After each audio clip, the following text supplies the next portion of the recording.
know that your relationship go through different phases?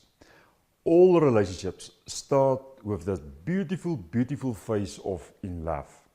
A lovely place in your life that you will take a lot of photos, write a lot of letters, and that will be a memory for the rest of your life. Beautiful.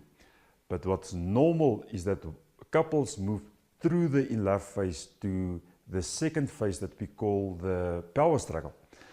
Now, the power struggle kicks in the moment when you move into a yes, forever with you.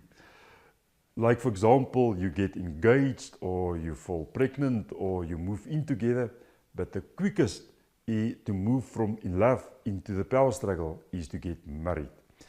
Because when there's permanence, the work starts to kick in. And part of the work is to become conscious of the unconscious. Because people come together, love have an agenda to bring people together, to repair life, to bring life together.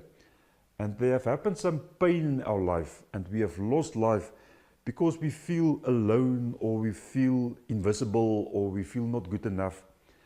And the power struggle phase that is not so nice, that is a place of tension, a lot of conflict, and sometimes just quietness or distance. That uneasy phase, that difficult phase, is an intelligent process to make the unconscious conscious, to say, if you really want to repair life, that's the place. That there is loneliness, there is invisibility, there is someone too quiet, there is someone too busy. That's the places that we need to work. So the tip of this week is that the power struggle is normal. It's a normal second phase of your relationship. Nothing go wrong. It's supposed to happen.